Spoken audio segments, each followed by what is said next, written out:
तो hymns hospital में जब हमारे पास पेशेंट आते हैं तो हम सबसे पहले एक डिटेल हिस्ट्री लेते हैं पेशेंट की, जिसमें हम ये जानने की कोशिश करते हैं कि उनकी किडनी फेलियर का कारण क्या था, किस वजह से वो बीमार हुए और किडनी ने अपना काम करना बंद कर दिया। तो क्योंकि जब तक कारण नहीं पता है तब तक उसका निवारण कैसे किया जाएगा, तो कारण के हिसाब से ही उनका जो ट्रीटमेंट प्लान है वो बनता है, उनकी डाइट डिज़ाइन होती है और उसके हिसाब से ही उनको 7 दिन हम लोग ट्रीटमेंट देते हैं और वो घर पे जाकर भी वही पेशेंट वो 3 महीने तक उसी को फॉलो करते हैं। तो इस तरह से करके ही हम लोग यहाँ पे इलाज करते हैं। तो कुछ एक थेरेपीज़ है जो हम सभी सीकेडी पेशेंट्स को करवाते हैं, जो करनी ज़रूरी हैं, स्पेशली वो पेशेंट्स जो डायलिसिस पर होते हैं, क्योंकि डेली बेसिस पर अगर किडनी उनकी बॉडी का फ्लूइड नहीं निकाल रही है, टॉक्सिन्स को नहीं निकाल रही है, तो उनको मशीन्स के ज़रिए वो काम नहीं करवाना पड़े। तो उसके लिए ज़रूरी है कि किसी ना किसी तरीके से बॉडी को इस तरह से एक्टिवेट किया जाए कि वो टॉक्सिन्स और फ्लूइड्स को बॉडी में जमने ना दे, उसको बाहर निकाले।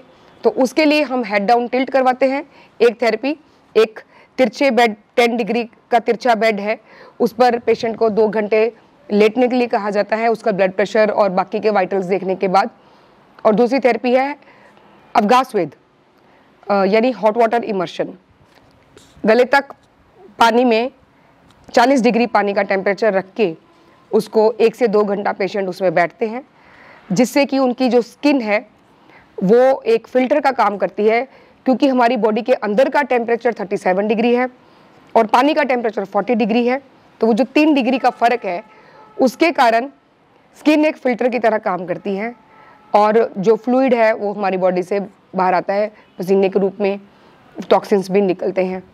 तो वो पेशेंट्स ये 2 थेरेपीज़ करके और डाइट फॉलो करते हैं, और इसके अलावा पेशेंट्स योगा करते हैं, नेचुरोपैथी करते हैं हम लोग उनके लिए, और पंचकर्मा के कुछ प्रोसीजर्स उन पे किए जाते हैं डिटॉक्सिफाई करने के लिए बॉडी को। तो कुल मिला के यही सब करके पेशेंट्स की ट्रीटमेंट है जो वो की जाती है, और यही करने से ही मैं कहूँगी कि सब लोग ठीक हो सकते हैं। तो दवाइयों से छुटकारा देना एक, दूसरा बॉडी अपनी नॉर्मल फंक्शनिंग शुरू कर दे, ये 2 चीज़ों पे हमारा फोकस रहता है यहाँ हिम्स हॉस्पिटल में। तो यहाँ पे जो पेशेंट्स आते हैं अक्सर उनके मन में डर होता है और सवाल होते हैं कि हमें, हाँ तो चलो ये बीमारी हो गई तो हमारे परिवार के लोगों को नहीं हो, या जिनको अभी डायलिसिस नहीं है वो लोगों को डायलिसिस की ज़रूरत नहीं हो। इस बारे में वो फिर से सवाल वही पूछते हैं कि क्या दवा हम लें, या अपने बच्चों को, अपनी फैमिली वालों को क्या दवा हम दें जिससे उनको ये दिक्कत नहीं हो, किडनी की प्रॉब्लम नहीं हो, क्योंकि वो झेल चुके होते हैं खुद कि कितना कष्टपूर्ण होता है वो सारा एक मशीन के ऊपर अपने शरीर को डालना। ये तो उसी तरह से हुआ ना कि हाथ से कपड़े धोने की बजाय हम मशीन में डाल रहे हैं, तो हमें कपड़े धोने की आदत कैसे रहेगी? हमें नहीं रहेगी। लेकिन जब वॉशिंग मशीन को हटा के हम खुद से कपड़े धोने लगेंगे तो धीरे धीरे करके वही हमारी एक हैबिट, एक रूटीन बन जाएगी, और जिसको हम बड़े अच्छे तरीके से बाद में कर सकेंगे, जैसे हम पहले भी करते थे जब वॉशिंग मशीन्स नहीं होती थी। एग्जैक्टली लाइक दिस, अगर यूरिन आ रहा है बॉडी में से, दूसरी दिक्कत है और फिर भी उसको डायलिसिस पर डाल दिया गया, तो धीरे धीरे करके यूरिन आना बंद हो जाता है। किडनी से अपना काम करती नहीं है क्योंकि मशीन्स कर रही हैं वही वाला काम। तो जाहिर है कि वो डर जो है दिमाग में बैठ जाता है सबके कि ऐसा ही कहीं हमारे फैमिली के मेंबर को ना हो। लेकिन ज़रूरी ये समझना है कि दवाइयों की वजह से हम उस स्थिति में पहुंचे तो फिर और दवाइयां हम दूसरों को क्यों देना चाहते हैं? इसका बहुत सिंपल जो है सोल्यूशन है, प्रकृति से जुड़े रहें और नेचुरल तरीके से एक सिंपल लाइफ जब हम जिएंगे तो ये बीमारियां खुद ब खुद हमारे जीवन से भाग जाती हैं। तो जहाँ तक डाइट की बात है उसके सिर्फ 3 ही रूल हैं, local, seasonal and fresh.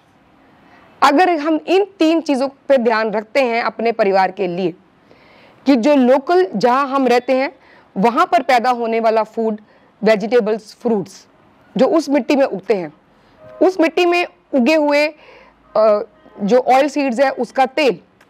For example मैं यहाँ रहती हूँ पंजाब में, तो यहाँ की मिट्टी में सरसों उगती है, तो सरसों का तेल ही खाना मेरे लिए अच्छी बात है। यहाँ की जलवायु के हिसाब से जो फल और सब्जियां यहाँ पैदा होते हैं वही मुझे स्वस्थ रखने में हेल्पफुल होंगी। अगर मैं उसको छोड़ के इंटरनेशनल फूड्स खाऊंगी तो मैं अपने आप से अपने को स्वस्थ करने के लिए काम करना शुरू कर दूंगी। तो हमें अगर हमारी फैमिली को स्वस्थ रखना है तो केवल इतना ही ध्यान रखना है कि लोकल खाएंगे, सीजनल खाएंगे, जिस सीजन में जो फ्रूट नेचुरल तरीके से पक के आते हैं या सब्जियां पक के आती है वही खाएंगे, और फ्रेश खाएंगे, माने ताज़ा बना हुआ खाना खाएंगे। बस इतना करना है, यही हमारी दवा है। यही हम यहाँ हॉस्पिटल में भी पेशेंट्स को सिखाते हैं कि जो खाना है वही दवा है, उसी से ही शरीर को स्वस्थ रखना है। कुछ भी जो कॉम्बिनेशन सब्जियां हमारी किचन में बनती हैं उस सबके पीछे आयुर्वेद है। मैं छोटी सी एग्जांपल देती हूँ आपको। आलू बैंगन की सब्जी हम खाते हैं बना के, तो आलू बैंगन का कॉम्बिनेशन किसने सोचा होगा कि इस दोनों सब्जियों को मिला के बनाते हैं? इसमें आयुर्वेद है। जो आलू होता है उसकी नेचर, जो उसकी तासीर होती है वो ठंडा होता है।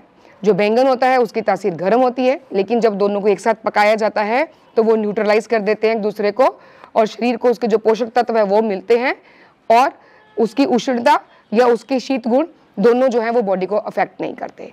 तो our food whatsoever is being cooked in our kitchens since ages, सदियों से जो हमारी रसोई में बनता था वो खाना सिर्फ खाना नहीं, वो दवा के तौर पे भी था, हमें स्वस्थ रखने के तौर पर भी था।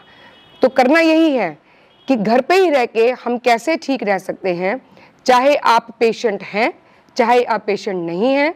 और एक बात, कोई रिपोर्ट ये डिसाइड नहीं करेगी कि आप पेशेंट हैं या नहीं हैं। क्यों? वो डिसाइड कैसे करना है? हमारे लक्षणों को देखकर।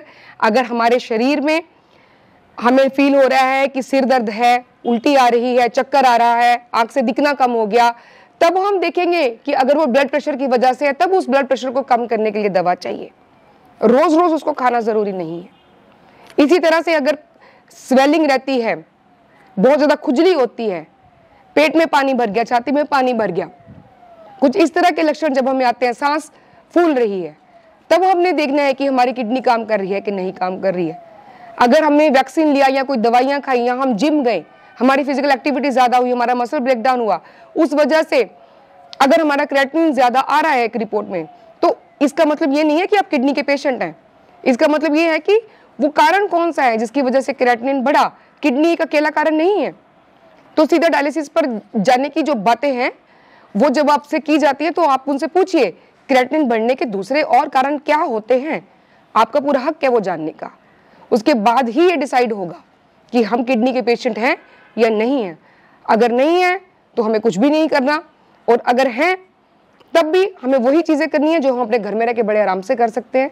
अपने जहाँ आप रहते हैं वहीं पर पैदा होने वाला जो फल सब्जियां आहार वही लें, कोई ना कोई एक्सरसाइज की एक रूटीन बनाएं, योग करें और सिंपल लाइफ जिएं। यही स्वस्थ रहने का मंत्र है। धन्यवाद।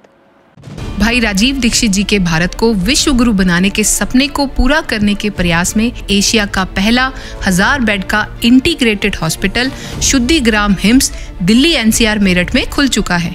इसके अलावा चंडीगढ़, डेराबसी, नवी मुंबई, लखनऊ, गुरुग्राम, अमृतसर, दिल्ली, लुधियाना और देश के अन्य कई स्थानों पर भी हिम्स अपनी सेवाएं दे रहा है। हर kidney fail patient, liver patient और कैंसर के पेशेंट तक ये वीडियो पहुंचाकर आप भी इस मुहिम का हिस्सा बनिए।